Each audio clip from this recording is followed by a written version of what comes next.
ନମସ୍କାର। ଆସନ୍ତୁ ଆରମ୍ଭ କରିବା ଆଜିର ଏହି ସୁନ୍ଦର ଭିଡ଼ିଓଟି।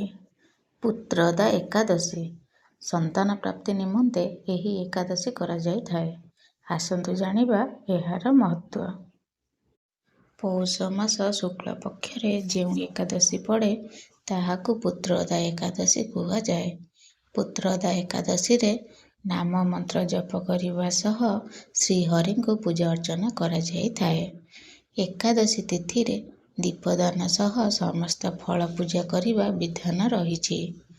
ଭଗବାନ ଶ୍ରୀକୃଷ୍ଣ ଧର୍ମରାଜ ଯୁଧିଷ୍ଠିରଙ୍କୁ ଏହି ବ୍ରତର ମହତ୍ତ୍ୱକୁ ବ୍ୟାଖ୍ୟା କରି କହିଥିଲେ, ଏହି ତିଥିର ଅଧିଦେବତା ହେଉଛନ୍ତି ଭଗବାନ ନାରାୟଣ। ଏହି ତିଥିରେ ସମସ୍ତ ପାପ ନାଶ ହୋଇଥାଏ। ପୂର୍ବ କାଳରେ ଭଦ୍ରାବତୀପୁରୀ ରାଜା ସୁକେତୁମାନ ଶାସନ କରୁଥିଲେ। ତାଙ୍କର କୌଣସି ସନ୍ତାନ ନଥିଲା। ଏହି କାରଣରୁ ରାଜା ଓ ରାଣୀ ଚିନ୍ତାରେ ରହୁଥିଲେ। ଦିନେ ରାଜା ରାଜପରିବାରର କୌଣସି ସଦସ୍ୟଙ୍କୁ ନ ଜଣାଇ ବନ୍ୟ ଭ୍ରମଣ କରିବା ପାଇଁ ବାହାରିଲେ। ରାଜା ବନର ଶୋଭାକୁ ଦେଖୁ ଦେଖୁ ଦ୍ୱିପହର ହୋଇଗଲା। ରାଜା ଭୋକ ଶୋଷରେ ଆଉଟୁ ପାଉଟୁ ହୋଇ ଖାଦ୍ୟ ସଂଗ୍ରହ ପାଇଁ ଖୋଜି ବୁଲିଲେ।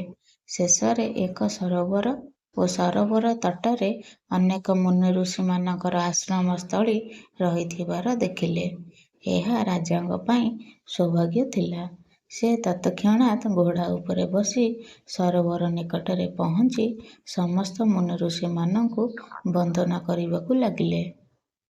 ତାଙ୍କର ବନ୍ଦନାରେ ମୁନି ଋଷିମାନେ ପ୍ରସନ୍ନ ହେଲେ। ରାଜା ମୁନିକୁ ଦେଖି ପଚାରିଲେ, ଆପଣମାନେ କିଏ? ଆପଣଙ୍କ ନାମ କ'ଣ ତଥା ଆପଣମାନେ ଏଠାରେ ଏକତ୍ର ହୋଇଛନ୍ତି କାହିଁକି? ମୁନି କହିଲେ, ଆମେ ସମସ୍ତେ ବିଶ୍ୱଦେବ ସ୍ନାନ କରିବାକୁ ଆସିଛୁ। ମାଘ ମାସ ନିକଟରେ ଆସୁଛି। ଆଜିଠାରୁ 5 ଦିନ ଧରି ମାଘ ସ୍ନାନ ଆରମ୍ଭ ହେବାକୁ ଯାଉଛି। ଆଜି ହିଁ ପୁତ୍ରଦା ଏକାଦଶୀ। ଯିଏ ଏହି ବ୍ରତ ପାଳନ କରିବ ତାର ପୁତ୍ର ହେବ। ରାଜା କହିଲେ, ହେ ବିଶ୍ୱଦେବଗଣ, ଯଦି ଆପଣମାନେ ମୋ ଉପରେ ପ୍ରସନ୍ନ ଅଛନ୍ତି ତ ମୋତେ ପୁତ୍ର ଦିଅନ୍ତୁ। ମୁନି କହିଲେ, ରାଜନ୍, ଏହି ବ୍ରତ ବହୁତ ବିଖ୍ୟାତ। ଆଜିଠାରୁ ଏହି ବ୍ରତ ପାଳନ କରନ୍ତୁ। ମହାରାଜ, ଭଗବାନ କେଶବଙ୍କ ଆଶୀର୍ବାଦରୁ ଆପଣଙ୍କୁ ପୁତ୍ର ଅବଶ୍ୟ ପ୍ରାପ୍ତ ହେବ। ଏହି ପ୍ରକାର ମୁନିଙ୍କ କହିବା ଅନୁଯାୟୀ ରାଜା ଏହି ବ୍ରତକୁ ପାଳନ କରିବା ସହ ପୁତ୍ରଦା ଏକାଦଶୀ ଅନୁଷ୍ଠିତ କଲେ। ଦ୍ୱାଦଶରେ ସେ ନିଜ ବ୍ରତକୁ ଉଦ୍ଯାପିତ କରି ମୁନିଙ୍କ ଚରଣ ସ୍ପର୍ଶ କରି ଘରକୁ ଫେରିଲେ। ସେହିଦିନ ରାଣୀ ଗର୍ଭଧାରଣ କଲେ। ରାଜାଙ୍କର ଏକ ତେଜସ୍ୱୀ ପୁତ୍ର ହେଲା, ଯାହା ସମସ୍ତ ଗୁଣର ଅଧିକାରୀ ହେବା ସହ ପ୍ରଜାମାନଙ୍କର ପାଳକ ମଧ୍ୟ ହୋଇପାରିଥିଲେ। ଏହି ଦୃଷ୍ଟିରୁ ପୁତ୍ରଦା ଏକାଦଶୀ ବ୍ରତ ସମସ୍ତ ଏକାଦଶୀଠାରୁ ଅଧିକ ମହତ୍ତ୍ୱପୂର୍ଣ୍ଣ। ଏହି ବ୍ରତ ରଖିବା ଦ୍ୱାରା ପୁତ୍ର ପ୍ରାପ୍ତ ହୁଏ ବୋଲି ଅନେକ ବିଶ୍ୱାସ ଅଛି। ପୁତ୍ରଦା ଏକାଦଶୀ ଚଳିତ ବର୍ଷ ଜାନୁଆରୀ 10 ତାରିଖ ଶୁକ୍ରବାର ଦିନ ପାଳିତ ହେବ। ଭାରତୀୟ ହିନ୍ଦୁ ସଂସ୍କୃତିରେ ପ୍ରତି ମାସର 11ତମ ତିଥି ଅର୍ଥାତ୍ ଏକାଦଶୀରେ ବ୍ରତ ଉପାସନା କରାଯାଏ। ଏହି ତିଥିକୁ ଅତ୍ୟନ୍ତ ପବିତ୍ର ବୋଲି କୁହାଯାଏ।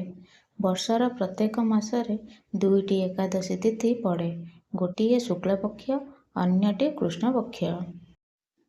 ତେବେ ବର୍ଷକୁ 2ଟି ପୁତ୍ରଦା ଏକାଦଶୀ ପାଳନ କରାଯାଏ।